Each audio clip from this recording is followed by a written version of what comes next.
Pemirsa, viral di media sosial kondisi jembatan penyeberangan orang dan halte di Cakung, Jakarta Timur yang kondisinya memprihatinkan dan juga membahayakan.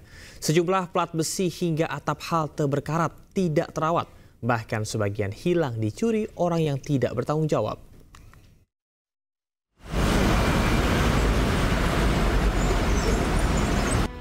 Viral di media sosial, jembatan penyeberangan orang dan halte di kawasan Tipar, Cakung, Jakarta Timur rusak terbengkalai.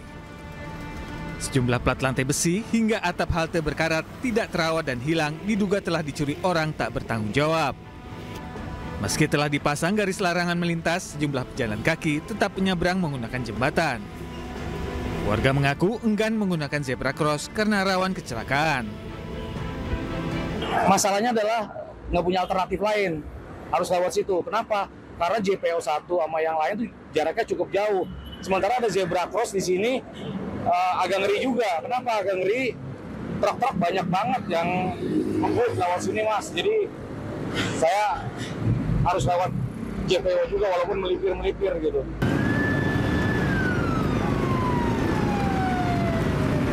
Menerima banyak aduan dari masyarakat terkait rawan kecelakaan, anggota DPRD DKI melakukan sidak jalan rusak di Jalan Layang Lejen S. Parman, Grogol, Petamburan, Jakarta Barat.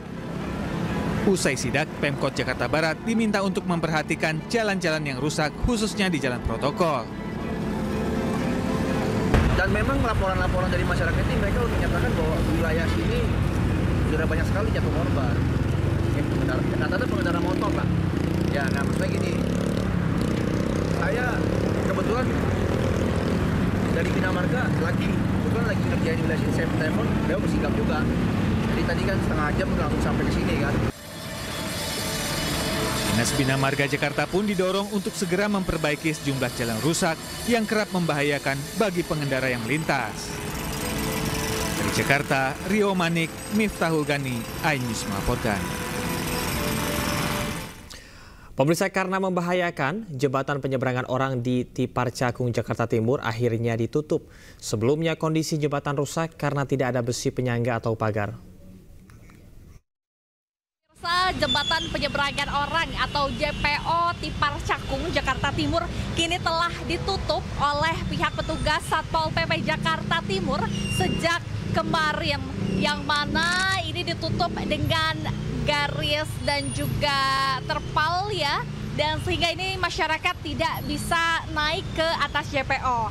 Hal ini merupakan buntut kasus akibat viralnya JPO, jembatan penyeberangan orang Tipar Cakung ini, yang viral di media sosial dikarenakan kondisi dari jembatannya yang kotor, rusak, dan membahayakan dari masyarakat. Dikarenakan memang tidak ada penyangga besi ataupun pagar begitu ya untuk masyarakat, sehingga dinilai membahayakan. Akhirnya pihak dari petugas menutup JPO ini, dan sebagai solusinya begitu ya, masyarakat yang memang ingin menyeberang haruslah menyeberang di bawah JPO, menunggu lalu lalang mobil lewat. Dan kedepannya ini pihak dari petugas Satpol PP dan juga gabungan tentunya ini akan berkoordinasi dengan pihak terkait dalam penanganan JPO Cakung ini. Dari Jakarta, Dilami Aulia, James Justin, iNews melaporkan.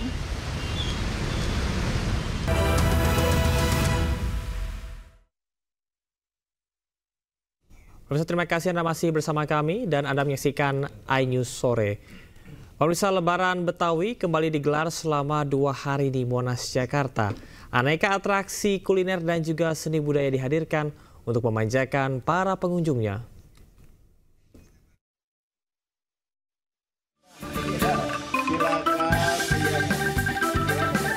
Seserahan ini bukanlah rangkaian adat lamaran atau pernikahan seseorang. Namun ini merupakan acara rangkaian pembuka Lebaran Betawi yang kembali digelar di kawasan Monas, Jakarta. Lebaran Betawi 2025 dipusatkan di sisi selatan dan tenggara kawasan Monas. Tema yang diusung pada Lebaran Betawi tahun ini adalah menyongsong 5 abad Jakarta dengan semangat mempererat kearifan lokal masyarakat Betawi. Acara warga Jakarta ini tentunya dibuka oleh Gubernur Jakarta Pramono Anung. Ini kita mengadakan acara Lebaran Betawi dan saya melihat acara terselenggara dengan baik, meriah, hadir seluruh komponen dan juga tokoh-tokoh utama yang ada di Betawi ini. Saya memberikan apresiasi dan selamat, dan secara khusus saya juga meminta acara-acara seperti ini tidak hanya dilakukan pada level provinsi, kalau bisa di kota dan kabupaten yang ada di 5 kota dan 1 kabupaten Pulau Seribu. Antaranya kalau di sini dari wali kota dan bupati, kalau di tingkat kota nanti kita buat lebih semarak melibatkan camat dan lurah, supaya budaya Betawi itu terjaga sampai dengan di bawah. Warga Jakarta pun antusias dengan hiburan dan stand-stand yang sudah disiapkan pemerintah dari ajang Lebaran Betawi tahun ini. Sangat senang sekali sih ya, jadi adanya Lebaran ini kita jadi bisa berkumpul. Jadi buat orang Betawi yang mati obor nih gitu, jadi nyatu lagi karena ada acara ini gitu. Seperti apa aja keseruannya tadi nih, Mas? Seru banget, ada tarian-tarian, palang pintu, ada yang lainnya lah gitu ya, kan ada hiburan, gambang kromong, sekarang dangdut nih. Jadi alhamdulillah masyarakat bisa menikmati semuanya gitu kan. Sangat meriah sekali, dan antisipasi masyarakat, euforia masyarakat Jakarta untuk datang, kalau menurut saya sangat luar biasa ya. Karena dari mulai stasiun kereta Gondangdia, Juanda, baik itu TJ, semuanya full menuju ke arah Silang Monas di selatan. Beragam kegiatan mewarnai Lebaran Betawi 2025. Di antaranya Lenong Betawi, Tanjidor, tari tradisional Betawi, atraksi silat, pameran sejarah Jakarta hingga festival kuliner khas Betawi. Selain menikmati rangkaian acara, pengunjung juga disuguhkan makanan khas Betawi secara gratis. Lebaran Betawi 2025 bertujuan melestarikan seni dan budaya Betawi. Acara ini juga diharapkan bisa meningkatkan harkat dan martabat warga setempat, serta menjadi ajang silaturahmi. Dari Jakarta, Hadisti Arifah, Sadu Santo, iNews melaporkan. Pemirsa, mantan Menteri Kelautan dan Perikanan Susi Pujiastuti kembali menyuarakan kepeduliannya terhadap kondisi lingkungan, khususnya laut dan juga pantai Pangandaran, Jawa Barat. Lewat unggahan emosional, ia menyoroti tumpukan sampah yang mencemari pantai saat mau mengajak anak-anak berenang di hari libur sekolah. Dan pemirsa, usai sudah kebersamaan kita di iNews Sore. Dan informasi tadi sekaligus menutup jumpa kita di iNews Sore hari ini. Temukan informasi-informasi terbaru lainnya di www.inews.id. Cuplikan tayangan berita iNews dapat pula Anda saksikan di kanal YouTube @official iNews. Dan jangan lupa saksikan iNewsroom sesaat lagi bersama rekan saya Diandra Mugni. Saya Camar Hena, terima kasih. Sampai jumpa.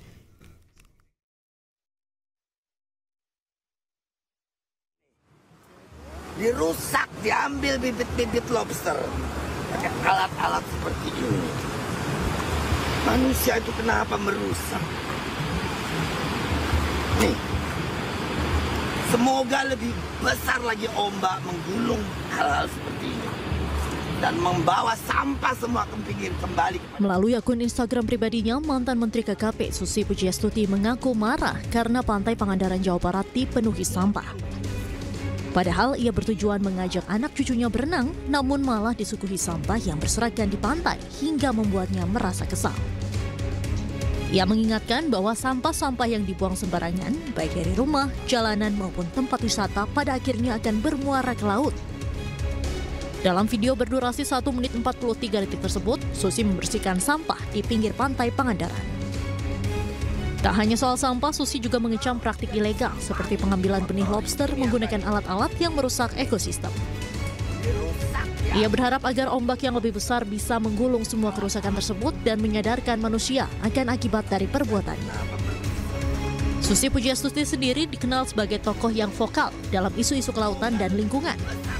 Seruannya kali ini kembali menjadi pengingat keras akan pentingnya menjaga laut sebagai sumber kehidupan dan warisan bagi generasi mendatang. Dari Pangandaran, Jawa Barat, Irfan Ramdiansyah, iNews melaporkan.